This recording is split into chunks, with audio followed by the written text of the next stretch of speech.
உட்காரலாம். இந்த 7வது மாதத்தின் அதிகாலை வேளையில தேவனுடைய வார்த்தையை கேட்க வந்திருக்கிறதான உங்களோடு கூட தேவாதி தேவன் பேசும்படியாய் அவர் வந்திருக்கிறார்.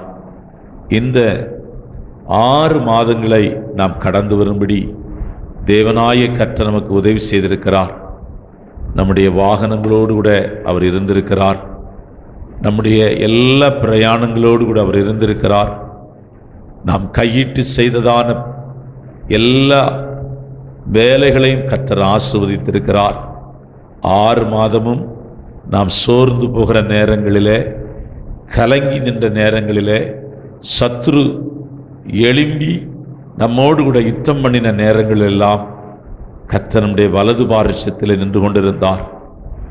சங்கீதக்காரன் தாவீது சொன்னது போல, அவர் என் வலது பாரிசத்தில் இருக்கிறபடியால் நான் அசைக்கப்படுவதில்லை என்று அவன் சொன்னது போல, இந்த 6 மாதமும் நம்முடைய குடும்பத்தோடு, நம்முடைய பிள்ளைகளோடு, நாம் கையிட்டு செய்த பிரயாசங்களோடு தேவன் இருந்திருக்கிறார்.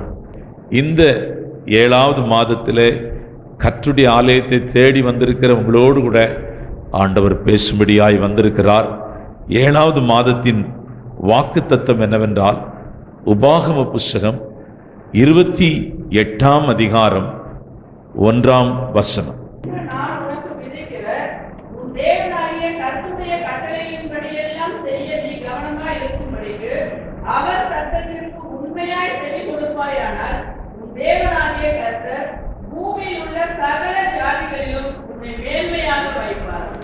உபாகம புஸ்தகம் 28ஆம் அதிகாரம் 1ஆம் வசனத்தை இன்னொருவர் கூட வாசிக்கலாம்.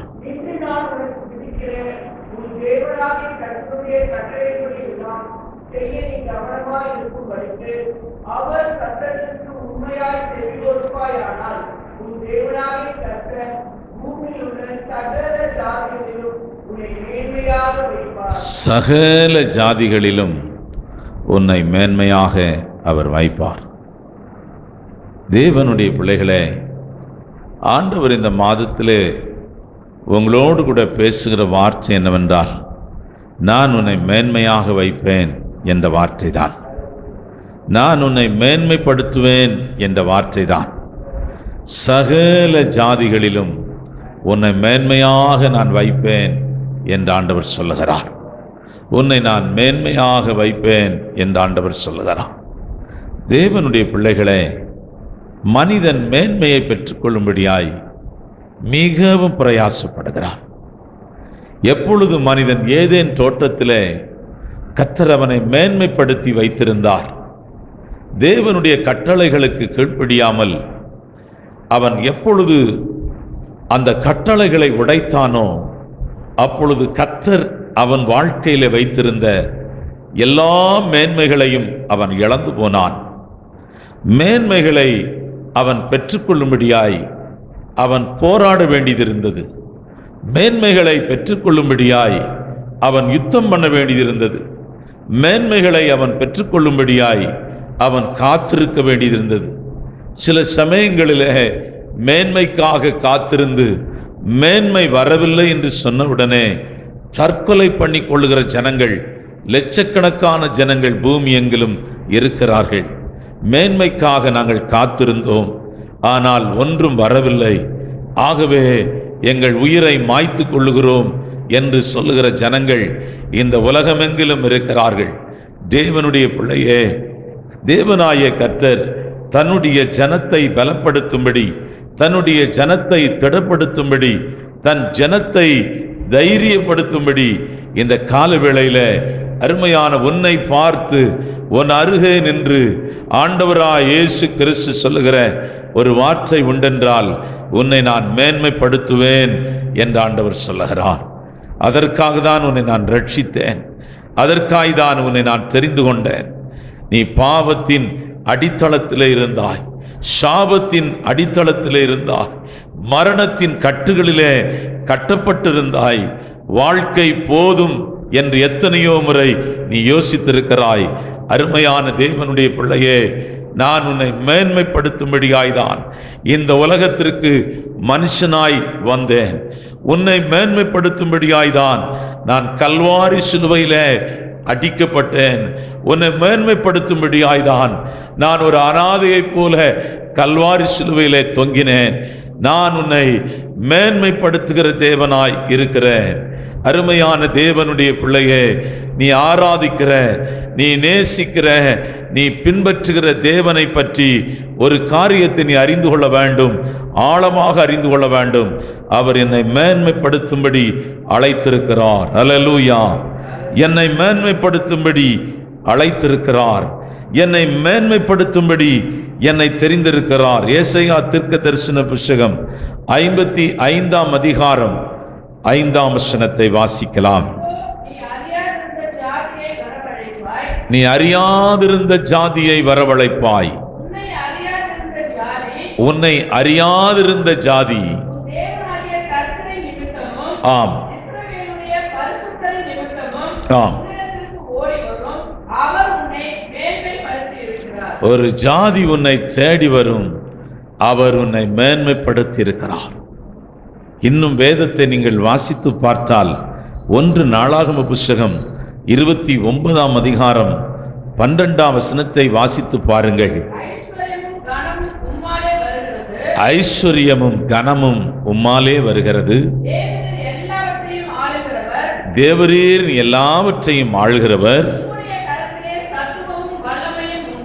ஆம், எவரையும் மேன்மைப்படுத்தவும் பலப்படுத்தவும் உம்முடைய கரத்திலே வல்லமை இருக்கிறது. எவரையும் ஆண்டவர் மேன்மைப்படுத்த முடியும். எவரையும். யாபேசை குறித்து நீங்கள் வேதத்திலே வாசித்தால், அவன் தாய் அவனை துக்கத்தோடு கூட பெற்றாள். அவன் சாபத்தில் இருந்த ஒரு மனுஷன்.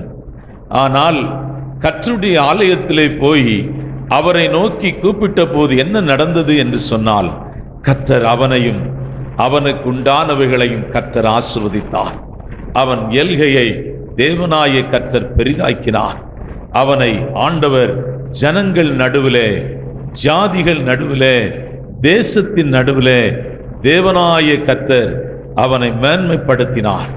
தேவனுடைய பிள்ளையே, ஒரு ஏழை விதவை, அருமையானவளே, கொஞ்சம் விறகு பொறுக்கி சாகும்படியாய் அவள் போராடி கொண்டிருக்கிறாள். வயிற்று பசி ஒரு பக்கம், தன் பிள்ளை சாக, அருமையான தன் பிள்ளையும் தானும் சாக வேண்டும் என்ற உணர்வோடு கூட அவள் விறகு பொறுக்கி கொண்டிருக்கிறாள். என்ன நடந்தது என்று சொன்னால், தேவனாய கர்த்தர் அவளுடைய வாழ்க்கையில ஒரு பெரிய அற்புதத்தை ஆண்டவர் செய்தார். நடந்தது என்னவென்றால், அவள் தேசத்திலே மேன்மைப்படுத்தப்பட்டாள். அவள் தேசத்திலே உயர்த்தப்பட்டாள். அருமையான ஆண்டவருடைய பிள்ளைகளே, எவரையும் ஆண்டவர் மேன்மைப்படுத்த முடியும். எவரையும் தேவன் உயர்த்த முடியும். எவரையும் தேவன் கனப்படுத்த முடியும்.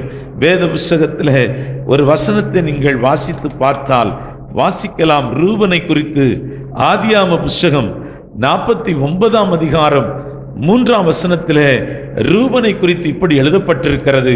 யாக்கோப்பு தன் மகனாகிய ரூபனை இப்படி ஆசீர்வதிக்கிறான். வாசிக்கலாம். நீ என் சேஷபுத்திரன், நீ என் சத்துவமும் என் முதல் பலனுமானவன், நீ மேன்மையின் பிரதானமும்,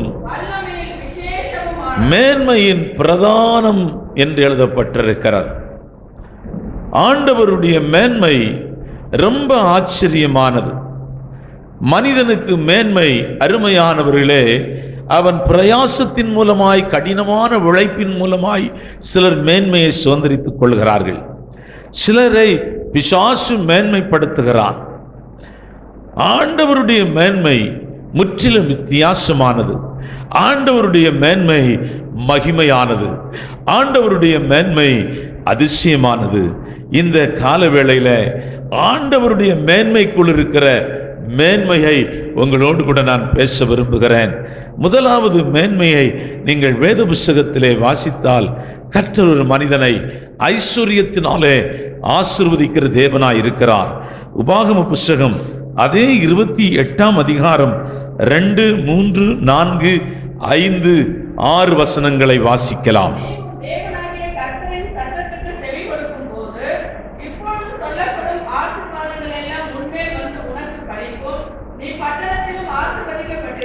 நீ பட்டணத்திலும் ஆசீர்வதிக்கப்பட்டிருப்பாய், நீ வெளியிலும் ஆசீர்வதிக்கப்பட்டிருப்பாய்.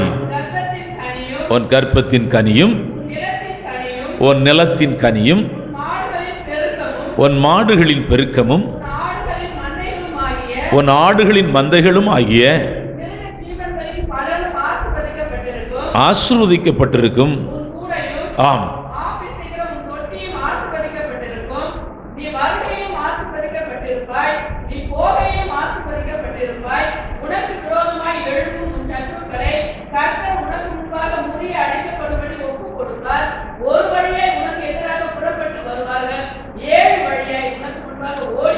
ஆண்டவர் நம்மை பொருளாதாரத்திலே உயர்த்துகிற தேவனாய் இருக்கிறார். அதை குறித்ததான ஒரு வெளிச்சம் உங்களுக்கு இருக்க வேண்டும். அருமையான வறுமையின் அடித்தட்டிலே இருக்கிறவர்களை கர்த்தர் ஆசீர்வதிக்கிற தேவன் என்பதை நீங்கள் அறிந்து கொள்ள வேண்டும். வேத புஸ்தகத்தை நீங்கள் வாசிக்கும் போது சாலமோனை தேவன் இப்படி ஆசீர்வதிக்கிறார். 1 ராஜாக்களின் புஸ்தகம் 3ஆம் அதிகாரம் 13ஆம் வசனத்தை வாசித்து பாருங்கள். நீ கேளாத ஐஸ்வர்யத்தையும் உனக்கு மகிமையும் தந்தேன், உனக்கு சரியானவன் இருப்பதில்லை. உன்னை போல ஐஸ்வர்யம் உள்ள ஒரு மனிதன் ராஜாவா இருக்கிறவர்கள் இஸ்ரவேலிலே உனக்கு சரியானவன் ஒருவன் இருந்ததில்லை. சாலமோன் இஸ்ரவேலை ஆளும்போது வேதம் சொல்லுகிறது, ஜனங்கள் திராட்சை செடியின் கீழே குடியிருந்தார்கள் என்று எழுதப்பட்டிருக்கிறது. வீட்டு வேலை செய்கிறவர்கள் வீட்டிலே குழந்தைகளை பெற்றெடுத்தார்கள் என்று எழுதப்பட்டிருக்கிறது. அருமையான ஆண்டவருடைய பிள்ளைகளே, உன் கடன் பிரச்சனைகளை மாற்றி உன்னை ஆசீர்வதிக்கும்படியாய் தேவன் அழைத்திருக்கிறார். ஆண்டவருடைய மேன்மைக்குள் இருக்கிற ஒரு மகா பெரிய மேன்மை என்னவென்றால், அவருக்குள்ளே ஐஸ்வர்யம் இருக்கிறது. அவருக்குள்ளே ஐஸ்வர்யம் இருக்கிறது.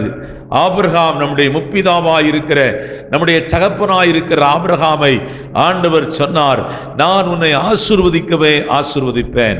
ஒரு முறை அல்ல, அவனை அவர் தரிசனமாகி சந்திக்கும் போதெல்லாம் இந்த வார்த்தையை அவனுக்கு அவர் ஞாபகப்படுத்துகிறார். நான் உன்னை ஆசீர்வதிக்கிற தேவன் என்று அவர் ஞாபகப்படுத்துகிறார். புதிய ஏற்பாட்டிலே நம்முடைய தகப்பனாகிய ஆபிரகாமை குறித்து வேதத்திலே எழுதப்பட்டிருக்கிறது. ஆபிரகாமின் ஆசீர்வாதம் கிறிஸ்து இயேசுவின் மூலமாய் உங்களுக்கு உண்டாயிற்று என்று எழுதப்பட்டிருக்கிறது. தேவனுடைய பிள்ளைகளே, உங்களை ஆசீர்வதிக்கும்படியாய்தான் அவர் சாபமானார். உங்களை ஆசீர்வதிக்கும்படியாய்தான் அவர் மேலே நிந்தை வந்து விழுந்தது, அவர் மேலே துக்கம் வந்து விழுந்தது, அவர் மேலே அருமையான ரோம போர் சேவர்கள் அடித்தார்கள். அவர் கல்வாரி சிலுவையிலே அரை நிர்வாணத்திலே தொங்கினார், ஒரு அனாதியை போல தொங்கினார். உன்னுடைய ஆசீர்வாதத்தை மீட்டவர் அருமையான ஏதேன் தோட்டத்தில் இழந்து போன மேன்மையை ஆண்டவர் மறுபடியும் கொடுக்கும்படியாய்தான் இந்த உலகத்திற்கு வந்தார். ஆகவே பொருளாதார ஆசீர்வாதத்தை குறித்த ஒரு வெளிச்சம் இருக்க வேண்டும். அவர் உன்னை மேன்மைப்படுத்தும்படி அழைத்திருக்கிறார். அவர் உன்னை மேன்மைப்படுத்தும்படி அழைத்திருக்கிறார். உன் ஊழியமாயிருக்கட்டும், நீ கையிட்டு செய்கிற தொழிலாயிருக்கட்டும், உன் குடும்ப வாழ்க்கையாயிருக்கட்டும், உனக்கு சரியானவனும் உனக்கு நிகரானவனும் ஒருவனுமே இல்லை என்று எழுதப்பட்டிருக்கிறது. இரண்டாவது, ஆண்டவருடைய மேன்மைக்குள் இருக்கிற மேன்மையை உங்களோடு கூட நான் பிரசங்கிக்க விரும்புகிறேன். தேவனுடைய பிள்ளைகளே, சகல ஜாதிகளிலும் உன்னை மேன்மைப்படுத்துவேன் என்று சொல்லியிருக்கிறாரே, அந்த மேன்மைக்குள்ளே என்ன மேன்மை இருக்கிறது என்று சொன்னால், அருமையானவர்களே, மற்ற மனிதர்களை காட்டிலும் உன்னை மேன்மைப்படுத்துகிற மேன்மை அவருடைய மேன்மைக்குள்ளே இருக்கிறது. வாசிக்கலாம், வசனத்தை நீங்கள் வாசிக்கலாம். பிரசங்கியின் புஸ்தகம் 7ஆம் அதிகாரம் 12ஆம் வசனத்தை வாசிக்கலாம்.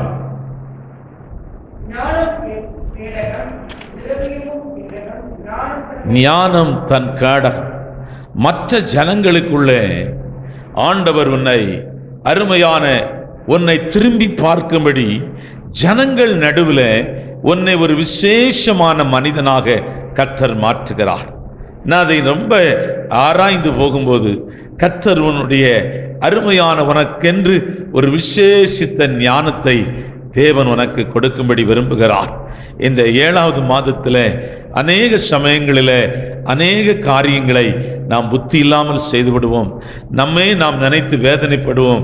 ஐயோ, நான் புத்தி இல்லாமல் இந்த காரியத்தை செய்து விடுகிறேன், ஞானம் இல்லாமல் இந்த காரியத்தை செய்து விடுகிறேன், என்னுடைய சொந்த ஆலோசனையின்படி நான் செய்துவிட்டேன், ஆகவே எல்லாமே கோணலாக மாறிவிட்டது, எல்லாமே குழப்பமாக முடிந்து விட்டது, நான் இப்படி யோசித்தேன் ஆனால் இப்படி நடந்து விட்டது, நான் இப்படி சிந்தித்தேன் ஆனால் இப்படி ஆகிவிட்டது என்று அநேக சமயங்களில் நம்மையே நாம் வேதனைப்படுவோம். ஆனால் தேவனாய கர்த்தர், தேவனுடைய பிள்ளைகளுக்கு மேன்மைக்குள்ளே இருக்கிற 2வது ஒரு மேன்மையான காரியம் என்னவென்றால், கர்த்தர் அருமையான ஞானத்தை வைத்திருக்கிறார். அல்லாவிட்டால் அருமையான தன்னுடைய ஜனத்திற்கு அவர் கொடுக்கிற 2வது மேன்மையான வார்த்தை அல்லது வாக்குத்தத்தம் என்னவென்றால், நான் உனக்குள்ளே என் ஞானத்தை நான் வைக்க விரும்புகிறேன். பிலிப்பியருக்கு நிருபம் 3ஆம் அதிகாரம் 8ஆம் வசனத்தை நீங்கள் வாசிக்கலாம். Praise the Lord.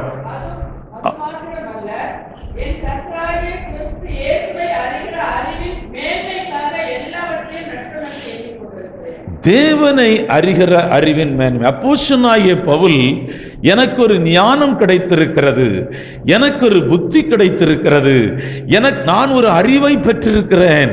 அந்த அறிவு என்னவென்றால், கர்த்தராகிய இயேசு கிறிஸ்துவை அறிகிற அறிவு. ஹல்லேலூயா. கர்த்தராகிய இயேசு கிறிஸ்துவை நான் கமாலையின் கீழிருந்து படித்தவன், நியாயப்பிரமாணத்தை தரவாக கற்றறிந்தவன், நான் அருமையான சனகரிப் சங்கத்தில் முதலிடத்தை பிடித்திருக்கிறவன்.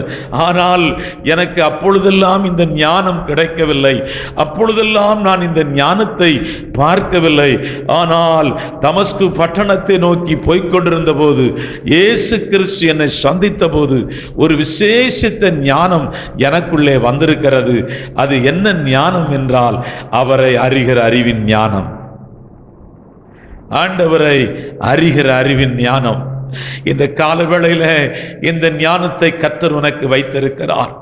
மரணத்தை பின்பு என்ன நடக்கும் என்பது உனக்கு தெரியும். பாவத்தை பற்றியதான அருமையான நியாய தீர்ப்பை குறித்து உனக்கு தெரியும். அருமையானவர்களே, ஆவிக்குரிய மேன்மைகளை அறிந்து கொள்ளுகிற ஒரு விசேஷித்த ஞானத்தை கர்த்தர் உனக்கு வைத்திருக்கிறார். பரலோகத்தின் காரியங்கள் எல்லாம் மறைக்கப்பட்டவைகள். யாருக்கு அவைகள் வெளிப்படுத்தப்பட்டிருக்கிறது என்று சொன்னால், அவருடைய ஜனத்திற்கு அது வெளிப்படுத்தப்பட்டிருக்கிறது. அவருடைய ஜனத்திற்கு அது வெளிப்படுத்தப்பட்டிருக்கிறது. வாலிபனாகிய தானியேல் மறைபொருட்களை வெளிப்படுத்துகிற ஞானத்தை வாலிப நாட்களிலே அவன் பெற்றிருந்தான். நீங்கள் தானியேலின் புஸ்தகம் 2ஆம் அதிகாரம் 47 48 வாசிக்கலாம். 47 48 வாசிக்கலாம்.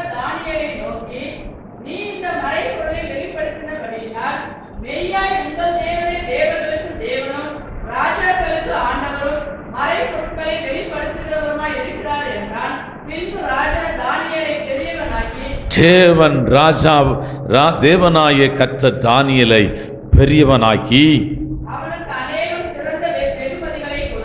வெகுமதிகளை கொடுத்து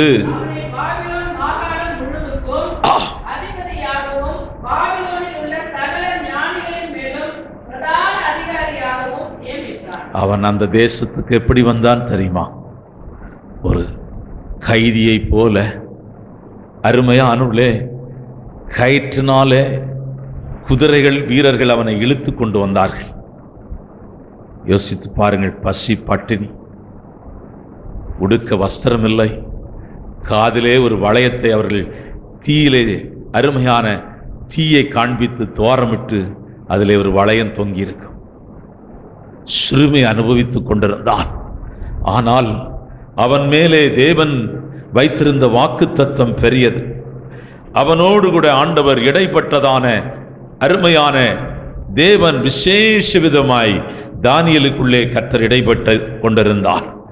அந்த தேசத்தில் இருக்கிற ஞானிகளுக்கு அருமையான அறிந்து கொள்ள முடியாத, மந்திரவாதிகள் அறிந்து கொள்ள முடியாத, சாஸ்திரிகள் அறிந்து கொள்ள முடியாத மறை பொருட்களை அறிந்து கொள்ளும்படியான ஒரு விசேஷித்த ஞானத்தை தேவனாய கர்த்தர் தானியேலுக்குள்ளே தேவன் வைத்திருந்தார். ஒரு ராஜா கண்ட சொப்பனத்தை சொல்லி அதனுடைய விளக்கத்தையும் சொல்லுகிறான். அருமையான ராஜாவே நடுங்கி போய்விட்டான். ராஜாவுக்கு அவன் முன்னே நிற்கும்போது ஒரு கைதி, அருமையான விலங்கு மாட்டப்பட்டிருக்கிற ஒரு கைதி எப்படி நிற்பானோ அப்படிதான் அவன் நின்று கொண்டிருந்தான். ஆனால் கர்த்தர் அவன் மேலே வைத்த வாக்குத்தத்தம் என்னவென்றால், சகல ஜாதிகளின் நடுவிலே உன்னை நான் அநேக ஜனங்கள் பயப்படத்தக்கதாக, அறிந்து கொள்ளத்தக்கதாக, விசேஷித்த மனிதன் என்று சொல்லத்தக்கதாக அவனுக்குள்ளே தேவனாய கர்த்தர் ஞானத்தை தேவன் வைத்திருந்தார்.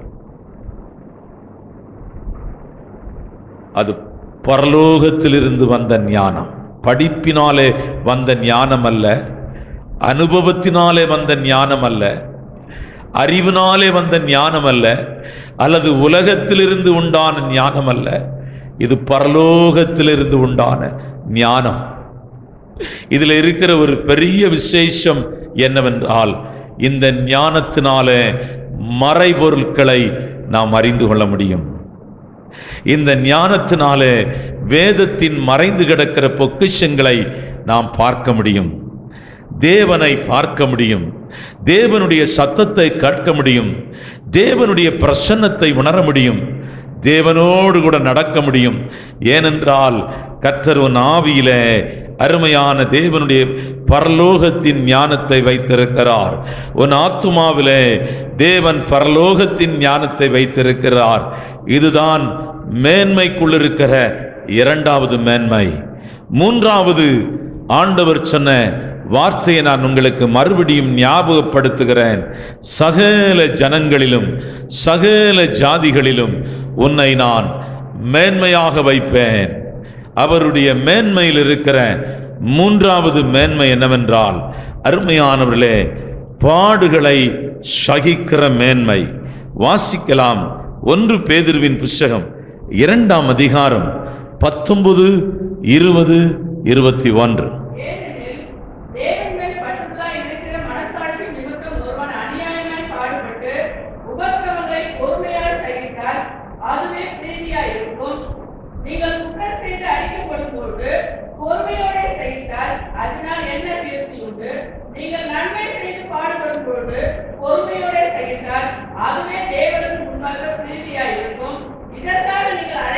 இதற்காக நீங்கள் அழைக்கப்பட்டிருக்கிறீர்கள். பாடுகளிலே சில சமயங்களிலே நாம் பொறுமையாய்தான் இருக்க வேண்டும். ஏனென்றால் நாம் சகிக்கும்படி அழைக்கப்பட்டிருக்கிறோம். நாம் அதை பொறுத்து கொள்ளும்படி அழைக்கப்பட்டிருக்கிறோம். சில சமயங்களிலே நம்முடைய இரத்த நாணல்கள் கொதிக்கும். சில மனிதர்கள் நமக்கு விரோதமாய் பேசும்போது, சில சமயங்களிலே சில மனிதர்கள் நமக்கு விரோதமாய் கிரியை செய்யும்போது, நாம் தீமை செய்ய வேண்டும் என்றுதான் நம்முடைய உணர்வு நம்மோடு கூட பேசும். யுத்தம் பண்ண வேண்டும் என்று தான் பேசும், போராட வேண்டும் என்று தான் பேசும். ஆனால் வேதம் சொல்லுகிறது, பேதுரு சொல்லுகிறான், நீங்கள் பொறுமையாய் சகிக்கும்படி அழைக்கப்பட்டிருக்கிறீர்கள், பொறுமையாய் சகிக்கும்படி நீங்கள் அழைக்கப்பட்டிருக்கிறீர்கள் என்று சொல்லுகிறான். நீங்கள் 1 பேதுருவின் புஸ்தகம் 3ஆம் அதிகாரம் 17ஆம் வசனத்தை கூட வாசிக்கலாம். தீமை செய்து பாட அனுபவிப்பதிலும்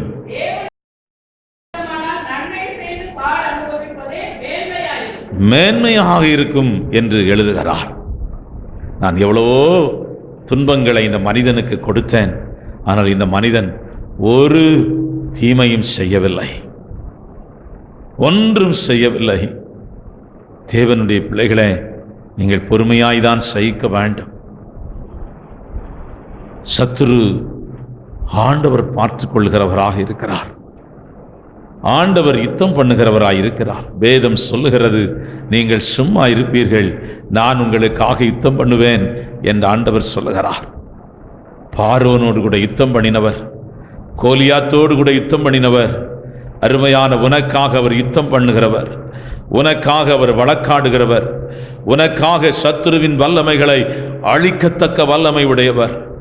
நீ பொறுமையாயிருந்து பார், அவருடைய ரட்சிப்பை பார்க்க முடியும். அவருடைய அருமையான ரட்சிப்பை உன் கண்கள் காணும். இரண்டாவது அருமையான நாம் பார்த்தோம், ஜனங்கள் நடுவிலே உன்னை உயர்த்துகிறவர் ஞானத்தினாலே. மூன்றாவது அருமையான பாடு சகிக்கும்படியான ஒரு பொறுமையை கர்த்தர் உனக்குள்ளே வைக்கிறார். பழைய மனிதன் பொறுமையானவன் அல்ல, பழைய மனிதன் சகித்து கொள்ளுகிறவன் அல்ல, பழைய மனிதன் எல்லாவற்றையும் தாங்கிக் கொள்ளுகிறவன் அல்ல. ஆனால் கர்த்தர் நம்மை ஒரு புதிய மனிதனாக மாற்றியிருக்கிறார். ஒரு புதிய மனிதனை நமக்குள்ளே வைத்திருக்கிறார். அதுதான் இயேசு கிறிஸ்துவின் சாயல். இந்த மனிதனுக்கு இருக்கிற ஒரு பெரிய தன்மை என்னவென்றால், எல்லாவற்றையும் பொறுமையாக சகித்து கொள்ளுகிற தன்மை.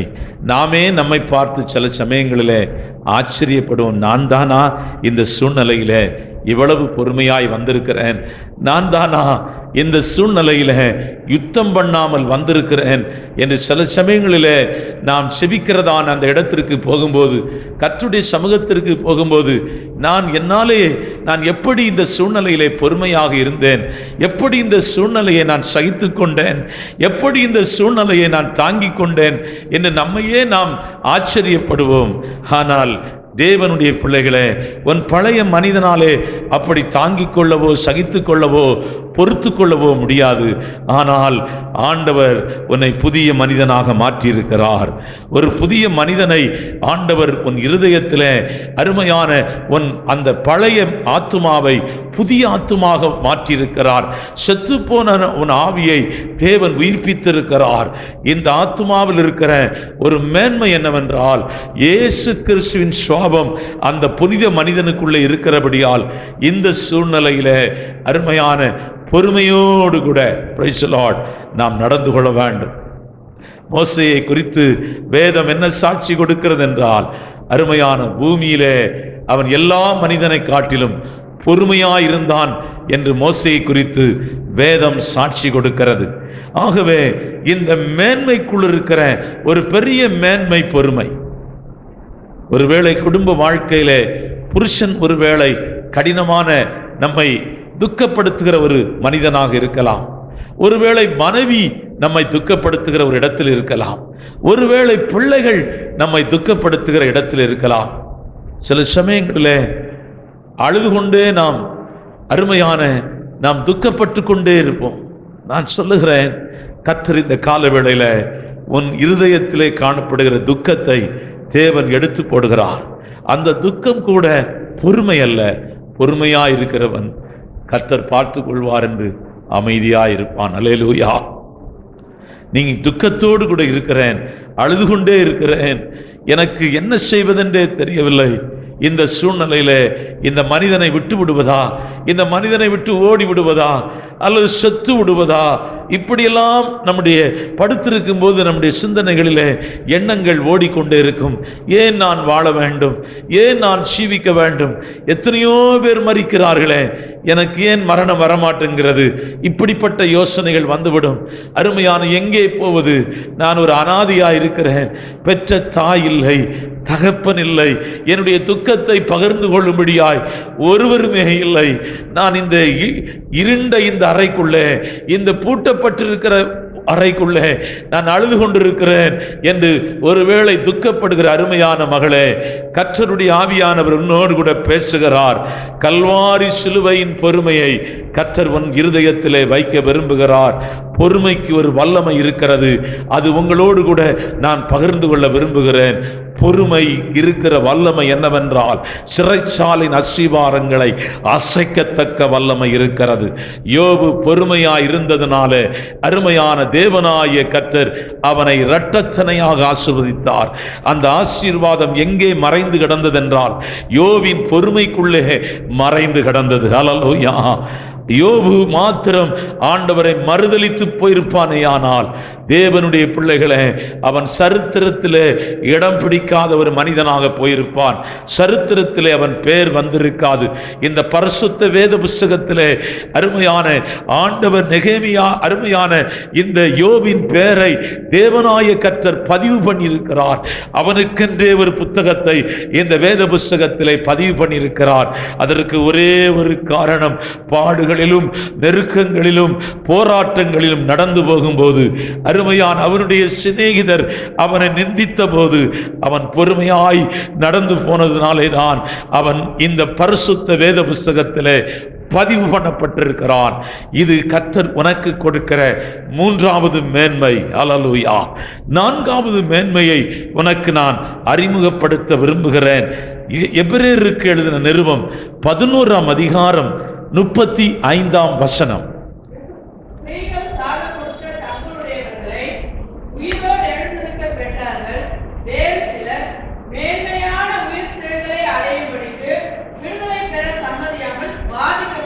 மேன்மையான உயிர்த்தெழுதலை கர்த்தர் இந்த மேன்மைக்குள்ளே வைத்திருக்கிறார்.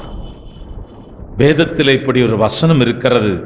யோவான் எழுதின சுவிசேஷம் 25ஆம் அதிகாரம் 26ஆம் வசனத்தை வாசிக்கலாம். 25, 26 வாசிக்கலாம். யோவான் 11ஆம் அதிகாரம் 25, 26. உயிரோடு கூட இருந்து என்னை விசுவாசிக்கிறவன் எவனும் என்றென்றைக்கும் மரியாதை இருப்பான். இந்த மேன்மையான உயிர்த்தெழுதலை சிலர் மேன்மையாக பெற்றுக் கொள்ளுகிறார்கள். உயிரை, மரணத்தையே அவர்கள் காண்பதில்லையா? இயேசு கிறிஸ்து மத்திய வானத்திலே வரும்போது நீங்கள் இந்த வசனத்தின் விளக்கம் என்னவென்றால் வாசிக்கலாம். 1 தெசலோனிக்கரின் புத்தகம் 4ஆம் அதிகாரம் 16, 17 வாசிக்கலாம். கர்த்தர் தாமே ஆரவாரத்தோடும் பிரதான தூதனுடைய சத்தத்தோடும் வானத்திலே இருந்து இறங்கி வருவார். கிறிஸ்துவுக்குள் மரித்தவர்கள் முதலாவது எழுந்திருப்பார்கள். பின்பு உயிரோடு கூட இருக்கும் நாமும். இந்த உயிரோடு கூட இருக்கிற நாம் யார் என்றால் மரணத்தை காணாதவர்கள். அவருடைய வருகையிலே உயிரோடு கூட இருக்கிற தேவனுடைய பிள்ளைகள் மரணத்தையே காணாமல் உயிர்த்தெழுதலை சந்திக்கிறார்கள். எவ்வளவு மேன்மை! ஒருவேளை ஆண்டவர் இன்றைக்கு வருவாரானால், இந்த 7வது மாதத்திலே மத்திய வானத்திலே வருவாரானால் ஒரு பெரிய மேன்மை நீங்கள் சுதந்திரித்துக் கொள்வீர்கள். மரணத்தையே காணாமல் எடுத்துக்கொள்ளப்படுவீர்கள். அல்லேலூயா. மரணத்தையே பார்க்காமல் எடுத்துக்கொள்ளப்படுவீர்கள். உயிரோடு கூட இருக்கிற நாம் மரிப்பது இல்லை என்று எழுதப்பட்டிருக்கிறது.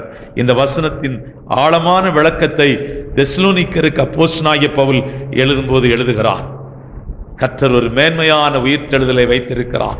இயேசு கிறிஸ்து எப்படி உயிர்த்தெழுந்தாரோ, இயேசு கிறிஸ்துவின் சாயல் எப்படி உயிர்த்தெழுதின் சாயலை அவர் சுதந்தரித்துக் கொண்டாரோ, அவரை விசுவாசிக்கிறவர்களுக்கு ஆண்டவர் வைத்திருக்கிற ஒரு மகிமையான மேன்மை என்னவென்றால் அவர்கள் உயிர்த்தெழுதலின் சாயலிலே இணைக்கப்படுவார்கள்.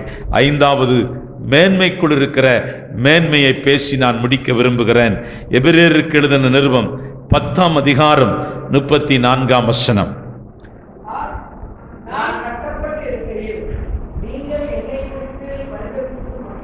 அதிக மேன்மையான இன்னொரு கூட வாசிக்கலாம்.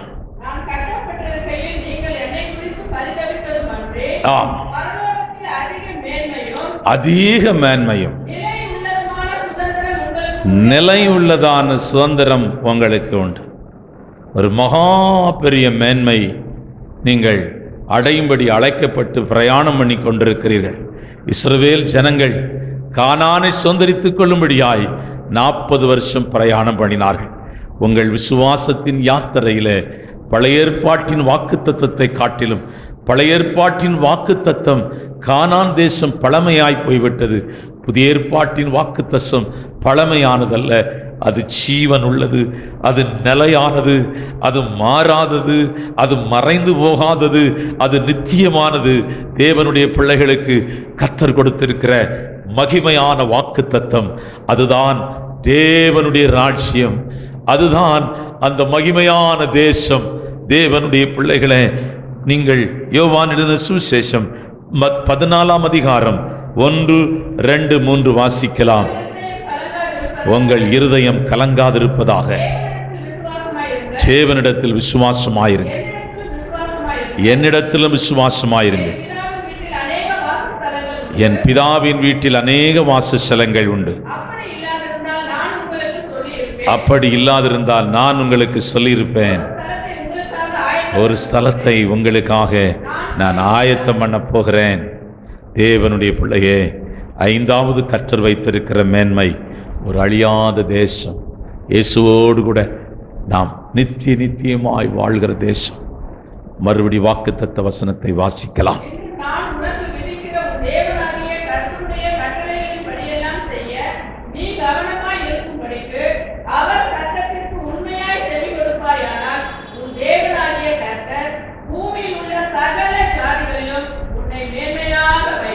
அப்படியே நாம் ஜெபிக்கலாம். சகல ஜாதிகளிலும் உன்னை நான் மேன்மையாக வைப்பேன். சகல ஜனங்களிலும் நான் உன்னை மேன்மையாக வைப்பேன். Praise the Lord. யாபேசின் எல்கையை பெரிதாக்கின ஆண்டவர் அவனை தாய் கொல்ல வேண்டும் என்று நினைத்து உயிரோடு விட்டு விட்டாள். ஏனென்றால் யாபேஸ் என்றால் சாபம், யாபேஸ் என்றால் துக்கம், யாபேஸ் என்றால் நெருக்கம், யாபேஸ் என்றால் போராட்டம், யாபேஸ் என்றால் அருமையான தேவனுடைய பிள்ளை வெறுப்பு. தேவனாய கர்த்தர் அவனுடைய எல்கைகள் எல்லாம் தேவன் ஆசீர்வதித்தார். Praise the Lord. அநேக வருஷங்கள் பாடுகளிலே நீ நடந்து வரலாம், நெருக்கத்திலே நடந்து வரலாம். கவலைப்படாதே. கர்த்தருடைய வாக்குத்தத்தம் உன் மேலும், உன் மனைவியின் மேலும், உன் புருஷன் மேலும், உன் பிள்ளைகள் மேலும், உன் பிசினஸ் மேலும் தேவனுடைய வாக்குத்தத்தம் இப்படி இருக்கிறது. சகல ஜனங்களிலும் நான் உன்னை மேன்மைப்படுத்துவேன். சகல ஜனங்களிலும் உன்னை நான் மேன்மைப்படுத்துவேன். சகல ஜனங்களிலும் நான் உன்னை மேன்மையாக வைப்பேன்.